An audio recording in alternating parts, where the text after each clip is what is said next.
You're watching Leafs Morning Take with host Nick Alberga and former NHLer Jay Rosehill. The show starts now. Just like that, another week in the books as we get set for round 2 of the Battle of Ontario. It's the Friday edition of Leafs Morning Take. Nick Alberga and Jay Rosehill, presented by Bet365. It's never ordinary working with you either, buddy. How are you? I'm good, man. Yeah, week clipped by. We're close to the weekend, man, and it feels like a game day for some reason. I don't know why, but we got to wait till tomorrow. Yeah, I think that was hilarious. Prior to the show, he kept asking me for a roster for the game. I said, it's tomorrow, man. Like, I can't give you a lineup more than 24 hours before the game here. Well, maybe you should have an idea of what's going on, Nick. We got plenty of ideas. They practiced yesterday, but they didn't practice yesterday. I think they had the Easter Seal skate, and Craig Berube actually didn't speak yesterday. That's why there's not an official update on Matthew Knies, what we'll get to, but we did talk about Kniesy yesterday. And again, it sounds like it's something day-to-day, not serious. So good news on that front.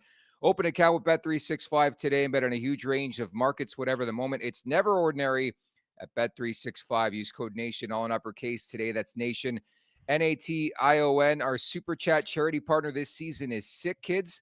Want to make sure that your question or comment gets on the show. Hit us up with a Super Chat. Proceeds from our Super Chat will go to Sick Kids, ranked the #1 research-intensive children's hospital in Canada and 3rd in the world. You must be still buzzing over Wednesday. Not so much the result, but that Ryan Reaves got in a scrap against a heavyweight in Matthew Olivier. Yeah, it was nice to see, man. I don't know. I was talking to somebody who went to a junior game recently and was kind of like, it wasn't like when we played, like nobody hit anybody and nothing really happened. I was like, man, now that I watch hockey predominantly as opposed to anything else, what was it like to watch when it was Darcy Tucker out there doing Darcy Tucker things and crashing and banging, and you saw scraps left, right, and center and Broad Street Bullies era? Man, it must have been exciting hockey to watch. The skill's a lot higher nowadays, but there is some semblance of the old days when you see a good bare knuckle chuck like we did with Revo and Olivier the other day, which I broke down a little bit and thought it was nice to see. Yeah, breath of fresh air. That's exactly it. Go to our YouTube page, which you're on right now if you're watching a YouTube format, the Leafs Nation 401, an extensive breakdown from his casting couch in Olds, Alberta. Jay Rosehill breaks down the fight, which, by the way, almost at 7,000 views. So weirdly enough, people want to listen to you here talk about fights. I love it. Is that weird? I'm just on the couch. I just didn't feel like going and sitting on my same old spot again. Guy sends me the video. It's like, hey guys, just got off the bunny hill. Here's a breakdown of this scrap. I loved it. It was good. What's the problem? And I got supporters with my takes, as Revo's wife had a little comment going on. Finally, someone who gets it, she says. I said, that's a good gal right there, a good wag, a good wife and girlfriend of Revo, coming to bat for him. Love that stuff. Plot twist, for sure. It was also a plot twist. I was just sitting on my couch Thursday night watching way too much hockey, like just watched too much puck last night. My eyes hurt, honestly. But Mitch Marner and Joseph Woll, first and foremost, what a combo. But they showed up at the Kygo concert at Scotiabank Arena, and started singing or helped sing Stargazing, one of like the most electric dance beats right now in the world. I didn't have that on my bingo card. Did you? Is that what they were doing? Singing Stargazing? You want to hear it? You want to hear it? Me. I heard plenty. Oh, it's kind of cringe when they get people up, but I can imagine.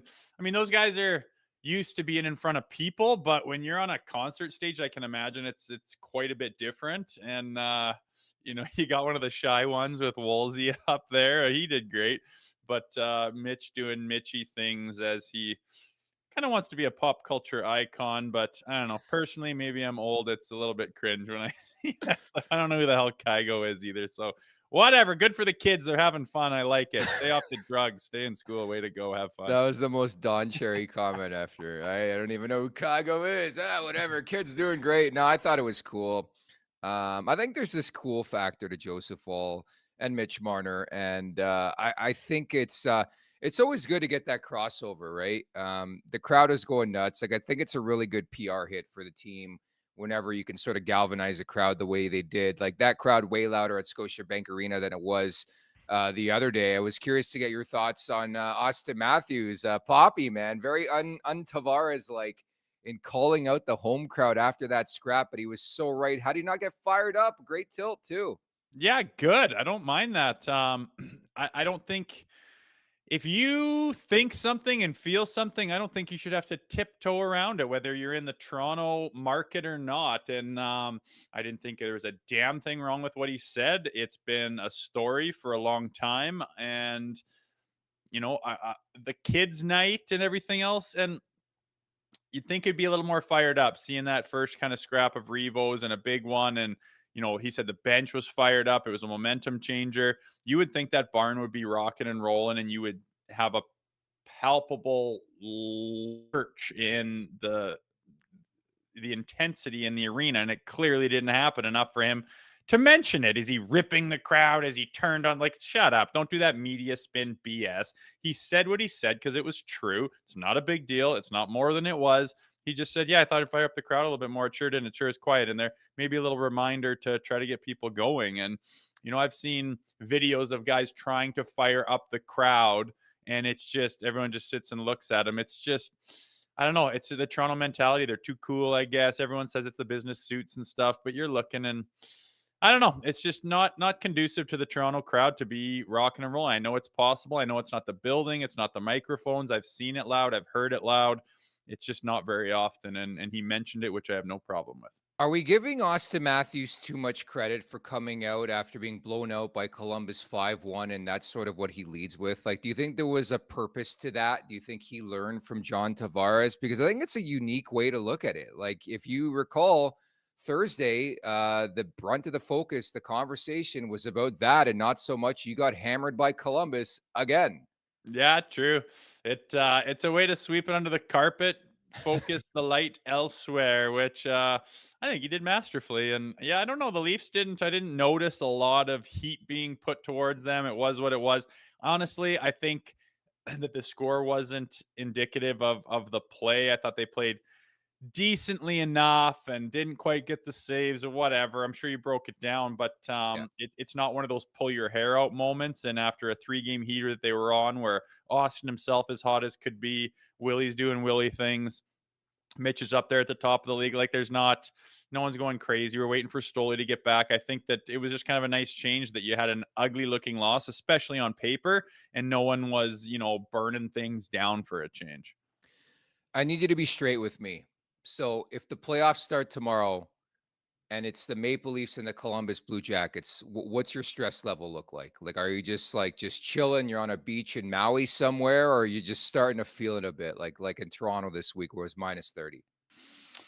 No, I wouldn't mind. I think they're a better team than a lot of these teams they've lost to in the past. I think in the past when they've fallen short to Columbus or to Montreal with the lead, I think that in the playoffs, the holes that you have in your franchise, they come to the top. And it's whether you have enough firepower on the positive sides to negate the negatives and whether you can overcome what the other team's doing over there and what their character is like. And in the past, they just haven't had it. And I do believe, I know we talked about it with Merrick this week about, is this team different? And everyone said that. They say it every year and everyone feels it. And it's, it is what it is and the results are what they are. But I believe that this team has more character than they've had in the past. I believe in the guy behind the bench. And I think that although they still have these little hiccups, I think they're minuscule compared to what they were in the past.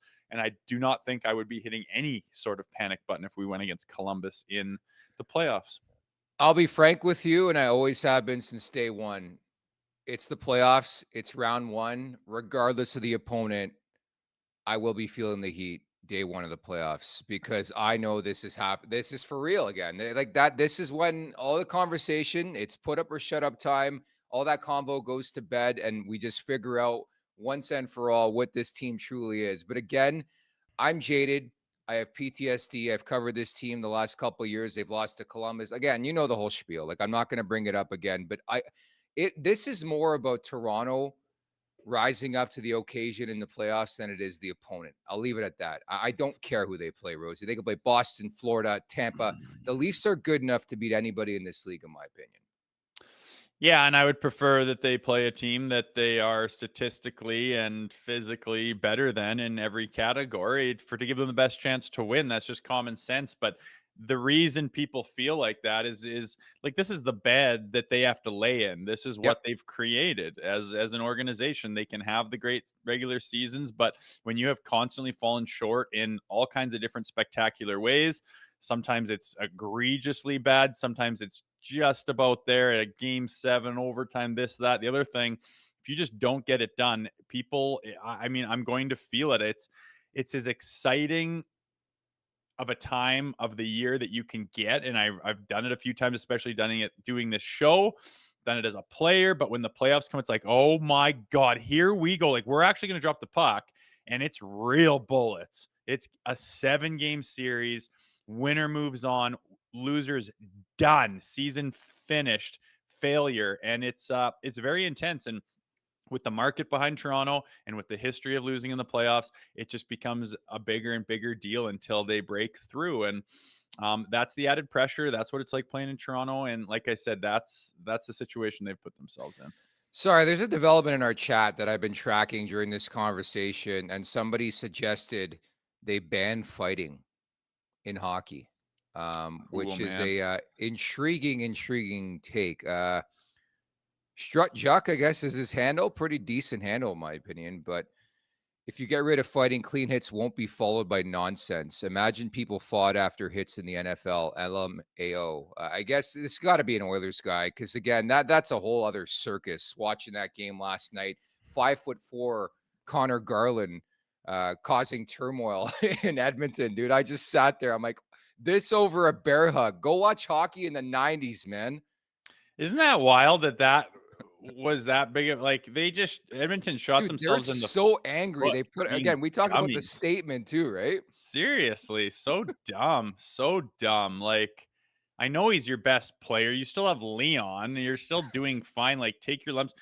Every other team's had issues where they lose their superstar. Leafs have lost Matthews for a couple of games. Maybe you could argue, oh, it should have been 2. Whoop-de-doo. That's not even a story. And they're like, protect our player. They acted like Garland went and slew-footed him and then cross-checked him in the head while he was done, gave him a Yeah. concussion, and he swung his stick at him, and he was the one that got suspended. Like he was kind of holding on to him. Not to mention at the beginning of that whole altercation with Garland and McDavid was the guy who was on top of Garland, acting like, oh, I can't move. You could have just stood up and skated away. But it was this, frustrated altercation that happens sometimes when your two guys are battling. It was just friggin' ridiculous. Yeah, the Oilers fans took a dip in my books there for their stupidity on that play. Like, take your lumps and move on. You don't cross-check a guy in the face. That's just what you're going to get. No one's bitching that Tyler Myers got suspended 3 games for doing the exact same thing. Why is that? Because you're biased towards Connor McDavid. It's silly. It is so silly. Like it's comparable to playing like a beer league game. You're pissed off at somebody, but then you shake their hand after the game and you move on. You understand you have a job and you wake up the next day. We're days removed and they're still pissed. Like honestly, if you were to tell me right now, Austin Matthews has got a 3-game suspension, I'd be like, sick. Rest the guy. Talk to you in game 1 of the playoffs. Like for some reason, these late January games matter so much to Oilers Nation where they're losing their shit over Connor Garland. I just think it's hilarious. Like they were celebrating like it was a Stanley Cup final last night because they beat Vancouver, who what I mean, there's so much chaos with that and dismay with that organization right now. It's just really, really bizarre. Anyways, I digress. So Matt Murray recalled. What a transition, by the way. Matt Murray You brought up a recalled. guy saying ban fighting and then went on a tangent into Oilers fans. I do like Well, it. dude, because I just don't get it. I don't get it. Like, it's one thing to come to defense of your star player, but it's borderline embarrassing. Like, if Merrick asked you the other day, and I thought you had a good answer, I'd be embarrassed. Like, where's Connor McDavid? How's he feeling about this? Like, I hope he hates it. And I hope he's like, you know what? I want to sign in Toronto instead. Matt Murray, AHL numbers, dude. He's having an unbelievable year. 15 games, 8-4-2, a 1.68, a 9.34, 3 shutouts. But then he gets to the NHL, he turns into a pumpkin. But he's been recalled. Dennis Hildeby, man, this is like shades of the monster. I don't want to get to that level. He's young. I'm not going to bash this kid, but he needs seasoning. I don't know how you interpreted this play, but to me, it's more like the Leafs play Saturday. They play Wednesday. They play 3 times in over a week. So they got some space and separation. They're going to be Joseph Woll games. So it makes sense to get Hildeby to the minors to play some games, right? Yeah, for sure. I mean, I don't think Hildeby is ready or supposed to be the guy that's playing in that position, in that situation. Like we've talked about it with Minton before, we've talked about it with other players where, hey, sometimes circumstance presents itself where you get an opportunity to do something, and at the very least you're gaining experience. And unfortunately for the goaltender position, if you're just kind of like, dipping your toe in, or you're sort of ready, or you're just ready to like experience that and figure out the speed and the transition in this league, other players can do that quietly. A goaltender cannot. You have one little hiccup as a forward, basically no one even notices except maybe the coaches, whatever. As a goaltender, it's on the highlights in the morning across the whole goddamn continent. Like, it's not ideal for a 23-year-old kid to learn that way at that position, but he's done fine. He's expectations, like, did someone expect him to come in and play the way Stoley and Woll have played this year? Like, you're dumb if you think that that's going to happen. Was he standing on his head? Was it a Cinderella story? No. Did you expect it to be? You probably shouldn't have been. It was what it was. He wasn't fantastic, but he got some experience under his belt, which is great. And rightfully so. They said, hey, thanks for the help. Good job. You've played some good games for us. You've got, a win, and didn't happen last time, but let's go back down and work on your game and continue building off that experience in the minors. I have no problem with it, but again, I don't think that it was by design to put him in that position at the spot that he's in his career. Let's call a spade a spade. The Leafs need Anthony Stolarz back ASAP because they have a third goalie issue. Because if you recall, 2 weeks ago, people were like, I never want to see Matt Murray in the NHL again. I think it was producer Vic leading that brigade. And now Dennis Hildeby. I never want to see Dennis Hildeby in the NHL again. So who do you want to see? Should we call Michael Hutchinson up again to play a game or what? Is he around? No, somewhere? we want Stoley. We want Stoley. We want our goalie back. Stoltender, the goaltender. It's catching up to him a little bit. I mean, you saw it against Columbus. Woll has done a good job, and he's played solid, and the numbers are good, and he's made the big saves when he can. Again, it's just him hanging out there trying to get the job done while he doesn't have any support. We kind of wait with our teeth clenched because he has a history of, when you ride him a little bit, he can get injured. So far, so good in that regard. And it's been a while now. It's time for Stoley to get back, in my mind. I totally get bringing up Murray.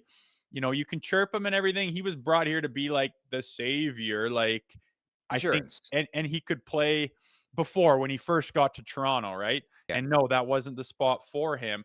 But there's been lots of times where he's been between the pipes and played damn good and has good hockey left to give. I think he's suited very well for that third string position. And they chucked it to Hildeby, probably to give the kid some experience and see what he can do. See if there is that Cinderella story going on where mentally he can take that leap. And like I said, at the very least, give him some experience.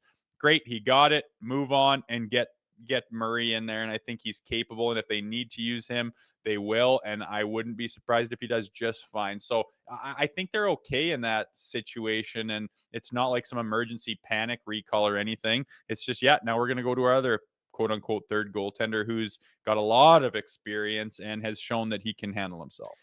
As Leaf Nation 67 notes in the chat, Murray is coming off back-to-back shutouts in the AHL. But let me remind you, the AHL is not the NHL, and Murray is long removed from a quality start in the NHL. When he finished a couple years back or whatever, he was really, really struggling, then got hurt, then never showed up again. And the first couple of starts this year in the NHL have not been great. So we'll see if he actually gets some starts. But I like the move. Send the younger guy down, let him play some games. He needs to play some games, bottom line. But yeah, he has struggled mightily as of late, has Dennis Hildeby. Rosie, we're now less than 55 days around that mark away from the first ever TLN Nation vacation, Music City, baby. I can't wait for this. Thursday, March 20th to Sunday, March 23rd.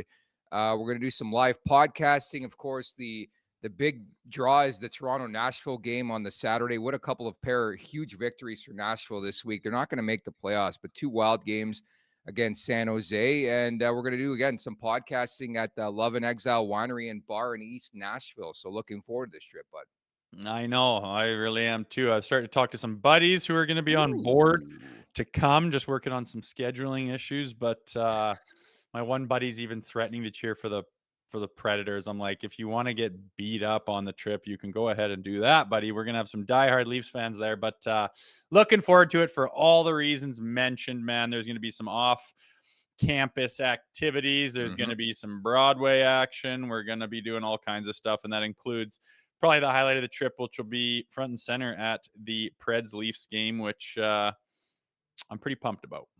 I got to get my hands on a Jay Rosehill Leafs jersey for that trip. I don't know if you can make that happen. I don't know if you can bring yours. That's got to be done. But we're offering 2 packages, one with flights, $24.50 plus tax, one without, $12.99 plus tax. By the way, I'm going to get you a Marner jersey, so that's a trade swap. Hotel rooms are double occupancy. For more information on how to book, head on over to nationgear.ca. That's nationgear.ca, or check out the link in our show bio. Life's too short for ordinary vacations.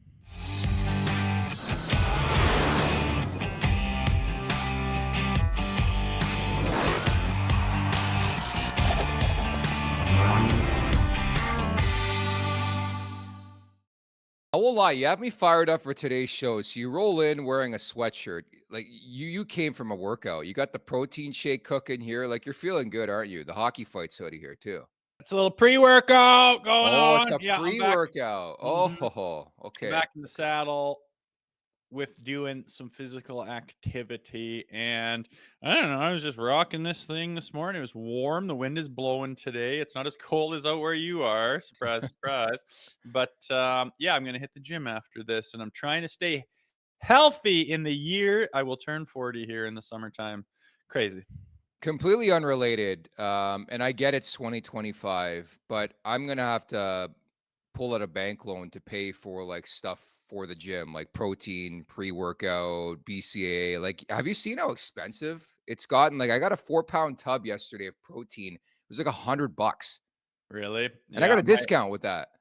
My wife's stocked up our pantry with all that crap, so I haven't seen the brunt of what it costs. But as I'm getting into it now, it's like, yeah, you need all this stuff if you're gonna make it worthwhile. And I can imagine, just like anything else in this world we're living in this crazy country, it is not cheap. But yeah, that sounds about double what I thought it would be. Trying times, my friend. At the Leafs Nation 401 on YouTube. Just a massive fight happening right now in our show chat, which I think is positive, but it's like literally 18 people against one. Some guy wants to ban fighting in the National League. If they do that, you'll be looking for a new co-host on this podcast. Maybe it's somebody from Blue Sky. We'll handpick somebody from that Blue Sky app. We'll put them on the show with you, okay? As long as it's DEI higher, I am on board. We're not Hockey Canada. At the Leafs Nation 401, hit that like button, hit that subscribe button. Leafs Morning Take, wherever you find your podcast. Make sure to leave us a 5-star review. And don't forget to visit theleafsnation.com. So how often does it happen, and you played, where things just don't go your way? And we talked about it yesterday. The Leafs lose 5-1 to Columbus. But I think at that point, if you're a coach and a team member, you're just hoping for the best. Let's get out of this game. But it didn't happen. Matthew Nyes goes down after 2.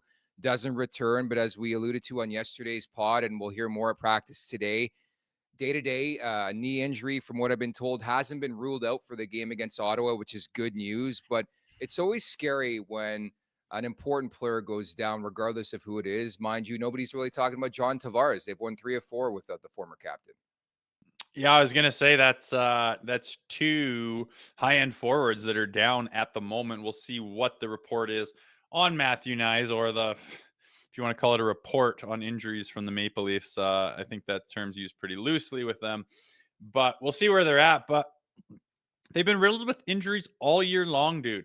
From Stoli to Woll, Tavares, Nyes, Pacioretty, Austin Matthews. It's just like McCabe. They've just been rattled off injuries. I don't know if there's a week where everyone was healthy, not even the first week of the season. So they're used to this. They understand how to deal with it. And honestly, they tend to step up when they need to. You'll remember, first beginning part of the season, they lose Austin Matthews. Their PP was dog shit. and they rise up and rattle off a bunch of wins and get their power play back on track. Does that make sense? Is it a Leafy thing to do? You betcha. And now with Tavares out, they were in that awful slide. Their PP looks a little better at times, and they're rattling off 3-game wins in a row without him. So, I think it's one of the reasons you don't dwell on that Columbus loss. You had your 4th string goaltender in. It's kind of a sleepy weekday game. I would like to see the Leafs understand how to start a game on time and start with some intensity and set the tone and be professional and mature and have character, in the sense that I don't care if it's Tuesday or Saturday. I don't care if it's Columbus, Montreal, or New York or Florida. We start hammer down and worry about ourselves. Like that's a thing that I think Coach Berube needs to instill in them as best as he can down the stretch here. But you need to know who you are and what you're doing, and you need to press that button at the puck drop every single night. I think that's an area of their game that they could certainly shine some light on and try to address. Speaking of addressal, I forgot to bring up the Greta watch party we got. We got to get to that first. Coming up February 15th, the Leafs Nation will be hosting a watch party at Greta Bar on King Street West as Canada and the United States get together at the Four Nations. We've got ticket giveaways, signed memorabilia trivia, and t-shirt tosses happening all night long. Tickets are just $10. If you're feeling frisky, we're also offering a VIP option, $40, which includes a Greta burger, a beverage of your choice, and a game card to play some arcade games. Doors open 2 hours before puck drop. Grab your ticket today at nationgear.ca and come say hello to myself, Zach Phillips, and possibly others. Greta Bar, let the games begin. I agree with you. Having said that, I wasn't, I didn't leave that game on Wednesday with a sour taste. Granted, the score wasn't flattering. Fantilli gets a hat trick. It's always the same story. The local product. Luca Del Bel Belouz comes home, gets 1-1. JVR scores for the 8th time in 26 outings against the Leafs. It just followed the same script. But it wasn't like your classic prototypical game where the Leafs didn't show, which I'm happy about. The first period, they're ready to play. And sometimes you got to tip your chapeau. I mean, Elvis Merzlikins was really, really good in that game, Rosie. Yeah, I noticed there was quite a few chances. And I mean, the Leafs, Willie's breakaway, and there was all kinds of chances, high-end chances where I'm like, wow, that's the percentage of times they don't convert those is decently small. And there was probably 3 of them where it's like, wow, you didn't get one there. You get one on them and make it 1-1. The game's just different. The psychology of it, the mentality of it, the momentum of it, it changes considerably. And they just didn't get that goal. It's not something to freak out or overanalyze the roster, start talking about who needs to go. Settle down. They didn't get the saves and they didn't get the bounce. They didn't get the conversion on a couple high-end chances. A couple guys had big nights for them. Goaltender was playing solid. It happens. It is the NHL, you guys. The parity is incredible these days. It's not like, teams are getting the floor wiped with them night after night for an entire season. Even the bottom feeders are capable of putting it together and having a win if they get a little bit of puck luck. So, for the sleepy weekday night that it was, I just don't think that there was reason to freak out. And I think that's why you didn't. I think the hockey fans are smart enough in this market where they know when to mash a button and give hell and point fingers, and when to say, you know what, let's move on to the next. The injury bug has been, as you talked about, a bit of a concern lately. And if Nice can't go, again, we'll find out more as the team practices today if he's out there. Again, from what I've heard earlier on, maybe a game time decision for the game in Ottawa coming up on Saturday. Who steps up? Who goes up the lineup? I mean, obviously, Bob McMahon would be a candidate, but Rosie, we're at a point again. You have to find a way to get Max Domi going. They need secondary scoring, tertiary scoring, whatever it is from the bottom 6. And if that means putting Max Domi with Matthews and Marner to make him feel good about life, to pick up some points, I'm all for it, man, because they have to be all systems go for the Stanley Cup playoffs. And believe it or not, we're getting closer and closer to that dance. Yeah, that's a good idea. I mean, my first inclination would be to put Bobby McMahon up there. Just, that guy who's a shooter, who's smart enough, who can work hard, create some space, and probably the best candidate to try and fill Matthew Knies' shoes. But on the other hand, that's a really good point. Domi's been struggling. He's got a monkey on his back. He's snake bitten. He's in a slump. Call it whatever you want, but he needs to open those floodgates. And I think they mentioned on the broadcast last game, he gets kind of a grade A chance. Pretty nifty little move, actually, by Nick Robertson, showing some skill, and just can't find a way to bury it. It goes everywhere but in. And when you're hot, and the puck finds ways to bounce off shit and find that leaky 7 hole and do all the right things and end up in the back of the net. And when you're not, you're not. And it goes everywhere but in the net. That's where Max Domi is right now. Here's an opportunity to get him going. And I think that's a good point by you. Like, you need him firing. Let's bust out of this slump, get him some confidence, get him feeling what it feels like again. And honestly, when it rains, it pours. That's what it's doing to Max right now. But we've seen a million times, if you follow hockey, guys that are in slumps usually need one little break, one positive thing to happen, and away you go, and you can break through. And what better opportunity can you take than being put with Mitch Marner and Austin Matthews to try and break out of a slump? My light's out again, so you're gonna have to cover me here. But I wanted to get your thoughts on Jani Hakanpaa. Thursday night, TSN's Insider Trading, Chris Johnson says Hakanpaa intends to play for Finland at the Four Nations. He's hoping to get a couple games beforehand. Are we missing something? Like, what is the point of all this, Rosie? Please answer for me. All I could think of is this is a special opportunity for him and his country. I mean, regardless of what kind of shape he's in, how many reps he's taken, he's going to be probably a fairly, potent part of that team. And at least I think he would. Like, how many Finnish stud D-man at that level can you rattle off? I think he's obviously in the conversation, and he wants to play for them. It's a big deal to wear that jersey. Those guys haven't had a chance to do that in a long time. So that's got to have something to do with it. But I mean, to play 2 games this whole season and not how long before that, it seems like, how sharp could he be? Like, do you know how high end that hockey is going to be? Do you know how quick that transition is going to be when it's like one line after another? It just doesn't stop. You got McDavid and McKinnon. It's gross. And to think that, when he did play those 2 games, he looked a little rusty, a little out of sorts. He did not have his speed. No fast twitch was happening around there. And, you wonder if he's putting himself in a position to hurt himself. Like, he's clearly rushing it to get ready for this tournament, as the fact that he's not even on anyone's radar to even play a regular season game here. So I just think it's patriotism and pride, and he wants to wear that jersey, and he wants to be part of that experience.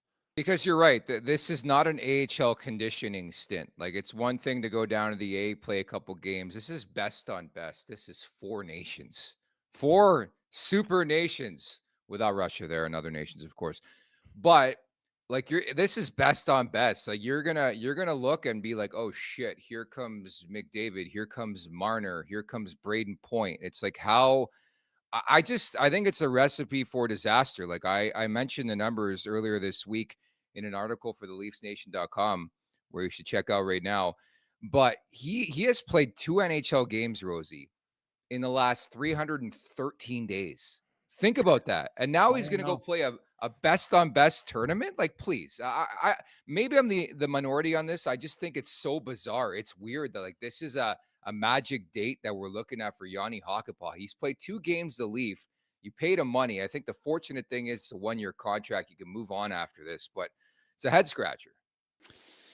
Yeah, it is. You just wonder, well, if he's not there, who do they replace him with? And is the potential of him being serviceable higher than that other player? And obviously the powers that be are thinking that there's a chance he will be. So I don't know, man. I don't know how much he's been skating, but I know what it's like to be behind the scenes, not on a team, not taking real reps in league play.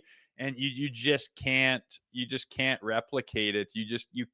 You can do all the skating in the world and bag the living hell out of yourself and get in the gym, and just your body just feels like a machine. But you go out there and you drop the puck on a game speed. It takes you a while to get fine-tuned to it. Like, there's just no replicating real reps, and he's not going to be fast. He's not going to be agile. and he's going to have some rust on him. But apparently, everyone thinks that's better than the alternative on Team Finland. So I don't know. Hats off to him. I hope that he's working hard, and I hope that it works out well for him, and he has an awesome experience. But I just can't believe I can't imagine from what I've seen that he's going to be pretty really dialed in that tournament, and it does seem like they're forcing it a little bit. Sir Bob Laws writes in, I think a fair point. Nick is obsessed with Hakanpaa. I can't be bothered. Understandably so. Again, I'm grasping at straws with that conversation. It's not like the Matthews combo, I'll say that, where it's like, should he or should he not play in the Four Nations? People are like, if he plays, he plays. We'll deal with the consequences after. Again, it's Nick Alberga, Jay Rosehill, the Friday edition of Leafs Morning Take. Hit that like button, hit that subscribe button. Pretty please at the Leafs Nation 401 Leafs Morning Take, wherever you find your podcast. So it's the second installment of the Battle of Ontario, Rosie, coming up on Saturday. This one's in Ottawa. The last one taking place in Toronto, November 12th. The Sens come in. They win 3-0. They've handled the Leafs as of late. I know you hate this stuff, but they've won 3 in a row for the past 5. And what's the one bet we hit when the Leafs play Ottawa? Do you remember this? Claude Giroux. 50 games played against the Leafs, 21 goals, 32 assists, 53 points. We're not advising you to do anything, but I'm telling you right now, I think since we started this show, Giroux has picked up at least 1 point in every game against the Leafs. So just putting it out there. And I just couldn't help but laugh. Like, the Sens are playing like shit. And then they play Boston, and the Bruins always find a way to win that game they shouldn't win. Like, Korpisalo plays. They're missing half their blue line. And Ottawa just Ottawa's. But I guarantee you what's going to happen. They're going to come out against Toronto on Saturday night and play like they're an all-star team. And the Leafs are going to have to try their best to weather the storm on Hockey Night in Canada. I don't know what it is about playing the Toronto Maple Leafs, whether it's Montreal, whether it's Ottawa. You always get the best, but it's got the makings of a really good game on Saturday night, Rose. This is a big game for Ottawa and also Toronto to get back on track after getting shelled by Columbus. Yeah, it's not very often you play a team that just is flat and lays over and dies for the Leafs, is it? Never, dude. Never. Doesn't seem to happen, and let's be honest, it does happen for other teams, and there are those nights where. But I mean, there's flashy players. There's a lot of talk. There's a lot of media around it, and it's usually the big game and the big slate. So understandably so, it's something they have to deal with. But at the end of the day, they need to take care of their own business. It does not matter if it's Ottawa or Columbus or Florida. They need to, focus on themselves and what their game plan is and what their identity they're trying to make happen and become a reality. You got to focus on that, and you bring your best. You will beat the Ottawa Senators if you dick around and don't start on time and get too fancy on the power play and blah blah blah. You'll get stung. So we know this. We've learned this. We know we're capable of losing to Ottawa. We know we're capable of losing to anybody. That's the same story for anyone. So worry about yourselves, and that should be the recipe to have success on Saturday. But you need to bring exactly that, because if not, these teams are going to be ready. Ottawa has had their number for some reason or another, and it'll be the same story if you don't bring your best. See some video from practice, and I agree with you. Matthew Nyes, the Leafs set the practice in about 30. This from David Alter. Good news is Matthew Nyes was on the ice with the return to play staff for injured players skating around. So again, it goes and works perfectly with what I'm hearing. The fact that it sounds like he's going to be like sort of a game time decision. Like, this practice has minimal bearing. He played the other night. So I think that's really, really good news and a good development on Nyes. And Anthony Stolarz is fielding shots before practice this morning. And Alter goes on to say, based on his movements, he seems to be making progress in his recovery, which is excellent news, because the level he was playing at was like Vezina worthy, which is really, really difficult and really damn good. So that's an epic development, I think, for sure. Joseph Woll, I mean, they haven't confirmed it. I think he's going to start, but we touched on this earlier. Is there any concern from you? The Leafs have now allowed 3+ goals in 7 straight games. It's starting to become a statistic, right? It is. I think one thing they've done well this year is play better defense and keep the puck out of their net and just be more responsible in general. Is that now a pattern? Yeah, I could probably say it's maybe developing into a pattern. We'll see, but it's just about the details, committing to the small things. It doesn't help when you don't have your goaltender set up the way you want it and the way it should be with your number 1 and 2 or number ones. That'll come up to get you. I'm not mashing a panic button on it either. They're scoring. They got their high end boys scoring a lot of goals. Some of the forwards are taking some big minuses and the big losses. That kind of adds up. But yeah, you'd like to see that number down around 1.8 or 2, and it's just not there right now. But again, I think we dissect things a little bit heavily. I think they're very capable of tightening up their defense. Definitely. And as you said time and time again, an 82 game slate, and we talked to Ray Ferraro yesterday, same thing, where it's like it's just so difficult to be consistent over 82 games. And that's why what Boston did a couple years ago was surreal. But you look at the playoffs and they couldn't get the job done. So, like, I just think as long as this team is going in the right direction come playoff time leading up to the playoffs, they make, a good addition to the team deadline wise. I think I'm gonna feel good about this team. Like I just don't think it's realistic to suggest they can play like 82 playoff games, if that makes sense. It's not for anybody, man. I mean, Yeah. this team's hyper scrutinized, and people care that much, and there's that many doing it, so they get scrutinized. But nobody plays to the highest level for that long. I mean, even the most magical seasons in the history of the league have got their soft spots and their blunders and their dropped games. It is what it is, and everyone's trying to get everyone on board as often as possible, and that's almost impossible. And you're going to find your little leaky holes here and there, and you're going to go through your stretches. So I agree with Ray Ferraro in that he's been there a ton, and he's not pulling his hair out over these little squeakers. Again, I always call it the dog days of the season, that January, February.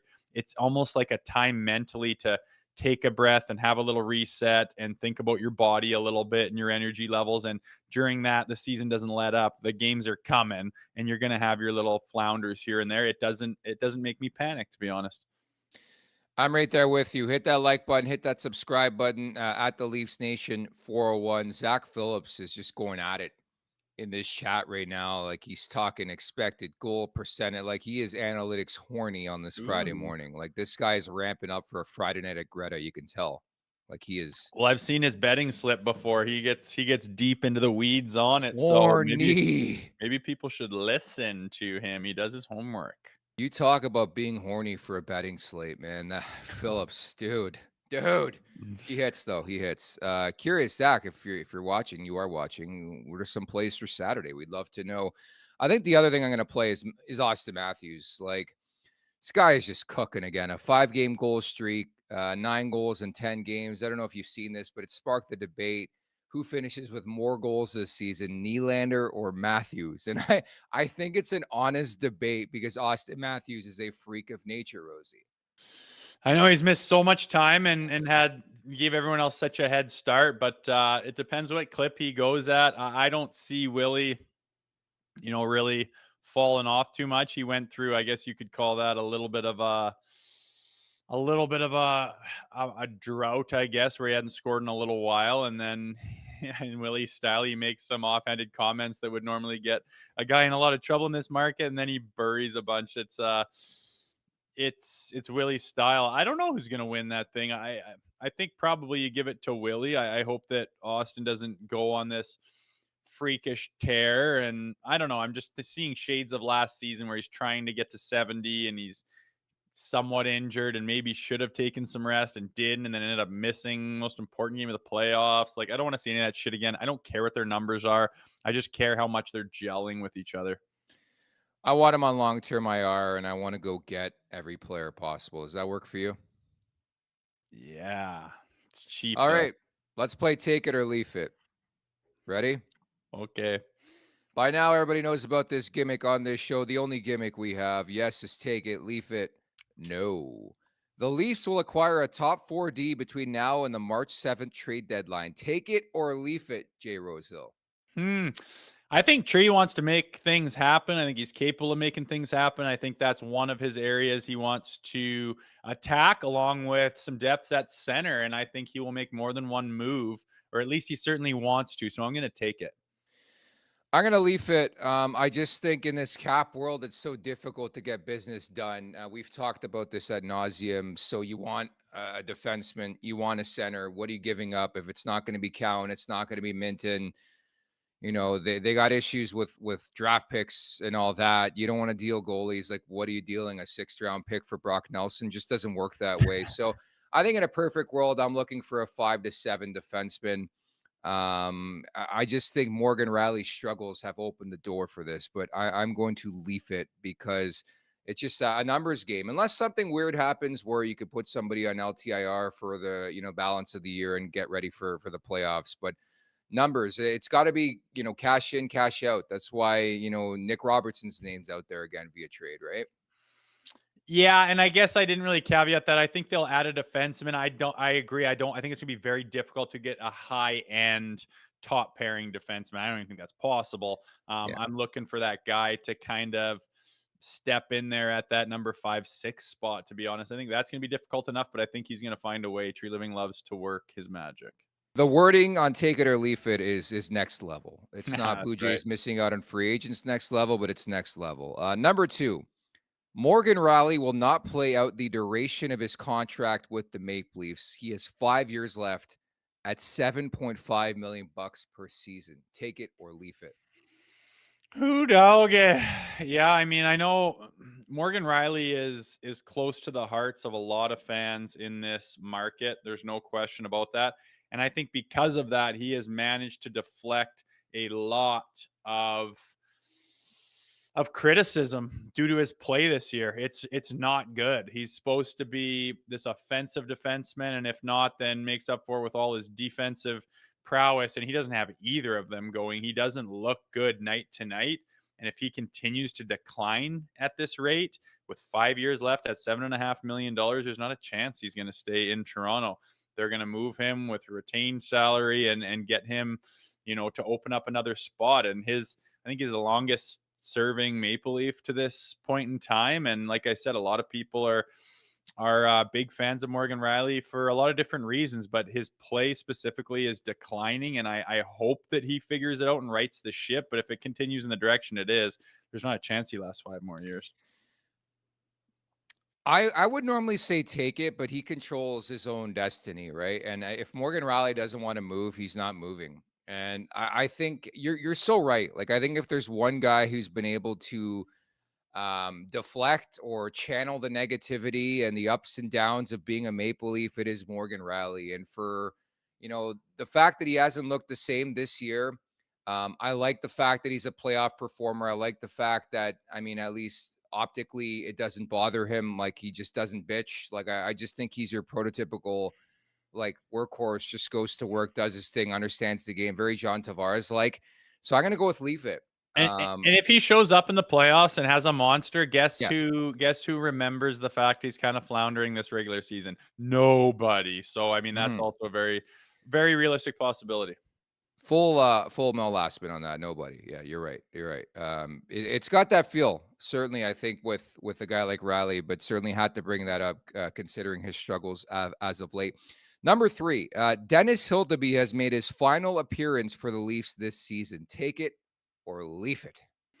Yeah, I'm going to take that one. I just think that people don't realize how fast this last part of the season is going to clip by. We're already looking at February here next week.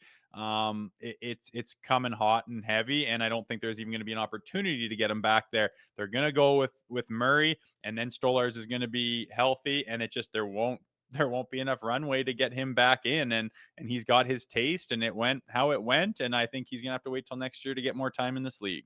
A lot of tickets. Knowing the history of the Leafs crease, I gotta leave it, dude. Matt Murray, you just never know with that guy. Wall gets hurt quite a bit. Like, we just saw Stolarz miss some time. I got to go with leave it. You expect the unexpected. This is a guy who saw a beer league goalie play and beat the Maple Leafs. Okay, again, jaded past PTSD. So I'm leaving it. Sure do. All right, fair enough, man. Lot's gonna have to happen to get him back in that jersey. No, but I think you make a valid point. But just recall 3 weeks ago where people wanted Matt Murray's head, and now they're praising because Matt Murray is back in the mix, backing up. Just remember that, right? If Hildeby gets 3 shutouts in 4 games, let's call him up again. That's just the way this market works. Yeah, it is what it is. I guess we'll see. I like having differences of opinion. It's good for once. By the way, I guess Darren Dreger on First Up with my guy Aaron Korolnik and Carlo Koliakvo on TSN this morning stating that it looks like a guy like Stolarz is 5 to 7 days away. So we're looking at about a week. The Leafs, by my math, have 6 games remaining between now and the Four Nations. They play Saturday, they play Wednesday. So maybe he's looking at a potential return in Edmonton February 1st. You know what February 1st is? The wedding you're not going to because you're too cool for school. Producer Vic's getting hitched. Vicarious. Yeah. What a big day. What a big day. I'll be there in spirit, I assure you. But that'd be a good way to pinpoint that as also Stoley's return, which I can't wait for. I really want to have 2 healthy, bloody goalies again. And I really hope they pick up where they left off. Producer Vic is such a giant Leafs fan that he could cancel or postpone his wedding if Stolarz comes back against Edmonton. Not to mention, we're all waiting for Ryan Reaves. Are the Oilers are pissed about Garland? Are they going to be pissed about Ryan Reaves and that hit on Darnell Nurse back a couple months ago? Maybe, but there's nothing they can do about it. You think you make an astute point because Connor Garland is 5'7" and Ryan Reaves is a bit tougher, I think. And I don't think Nurse is going to go after him and do anything. Even that's another reason why shut your mouth in the media instead of rattling off, calling out the guy's character that's been in the league for 16 years and doesn't have a reputation for being dirty and greasy. You put yourself in a moronic position and you got rocked, albeit he missed the check and hit your head and got pee whacked, rightfully so, afterward. And then you got to run your mouth about the guy. Just put yourself in a bad position because guess what he's going to do? He's going to tuck his tail and he's going to put his head down and he's just going to play the game and not even mention Revo, if you ask me. I would have a lot of respect for him if he went straight after Revo, shed his shit, and they had a brouhaha. That'd be wicked. I don't see it happening. Find out February 1st, although it'll be on tape delay at Vic's wedding because we'll be getting a couple shots at that one. David Alter, more tweets from practice. Max Domi in top 6 blue this morning. So we're us and Craig Berube are simpatical. Like we can't get him on the show, but spiritually we're conversing. We're working. We've had him on the show. What are you talking about? We can't get him on now, but we did have him on the show. Yeah, we were the very, very first podcast to get him on post canning by the St. Louis Blues. Don't forget that. Yes. That's good to see, man. Again, like I said, feels like a game day, but it's not. So we're gonna have to wait till tomorrow. But lots of potential going on for Saturday night. This is good. 6-hole. Vic's reception is at Greta Bar. Imagine. His wife would be a happy camper. Could tell you this is going to be a slobber knocker of a wedding. And rest assured, I guess February 3rd, I will have full details for you, Rosie. Maybe even FaceTime you because I have a tendency of FaceTiming Rosie when I absolutely bombed at 3 a.m. So it's a possibility. Yeah. Yes, you do. At least it's not as late where I normally am, but sometimes I answer and sometimes I just let that one ring. You just flush it, eh? You're like, nah, not taking this right now. Because then when he does pick up, it's just me like yelling with music, likely at 2 cats. Rosie, what'd you say? I can't hear you. Well, no shit. All right, I'm going to bed. Night. No, honestly, what happens is like I'll meet somebody and I'll be like, yeah, I do this podcast and I cover the Leafs and I work with a guy who played a couple games for the Maple Leafs, and then it's like, who is it? And I say Jay Rosehill, and they're like, no shit, and they're like, I'm like, yeah, I could FaceTime him right now. Who? Yeah. Nah, I promise you, I'll be answering the FaceTime when you and Vic FaceTime me at the reception. That's a guarantee. My line is, I work with a career hatchet man. Yeah, that's a good one. Should we get Jack Edwards on the show if they play Boston sometime soon? We should. You should work that. And I'll be like, Jack, why do you got to be so rude, man? I've been waiting for the day where we do a sewer job interview where we bring in somebody, we're just like And really rip 'em. smiley and just like, hey, why were you a dick to Rosie when you used to call games? Like, why'd you call him a career hatchet man? He would see it coming and he's like, why the hell are you guys asking me on your pod?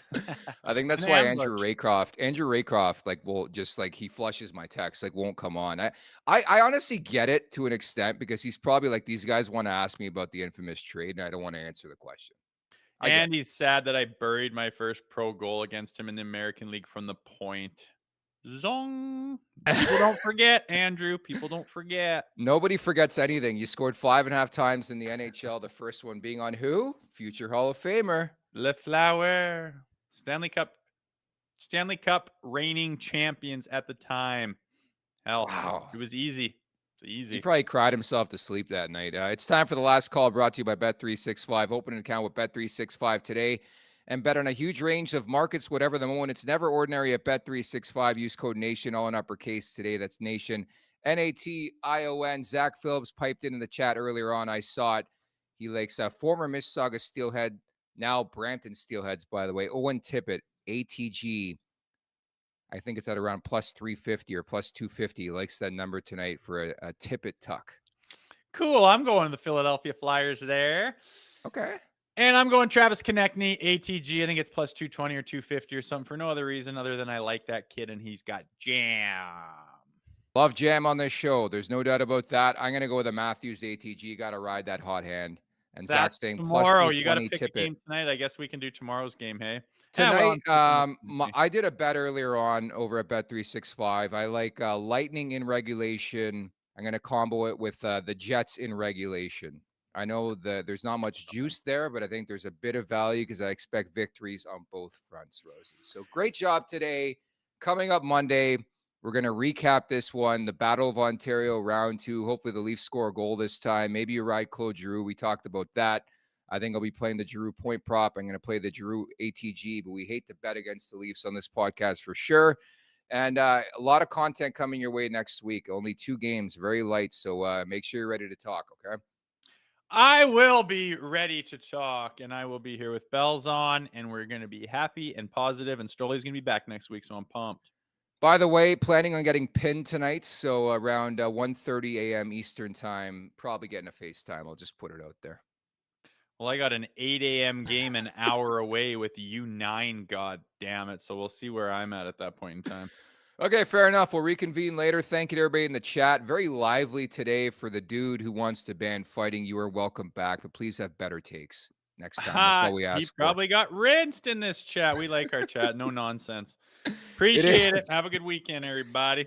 At the Leafs Nation 401 on YouTube, hit that like button, hit that subscribe button. Thank you to producer Vic. I can't believe it. A week away from getting hitched. Looking forward to that on February 1st. Take care, everybody. Make sure to check out more of our content right here on the Leafs Nation YouTube page. We got long form interviews, we got clips, we got epic rants by Jay Rosehill. We simply have it all. And don't forget, you can find out much more at theleafsnation.com. Thanks so much for watching.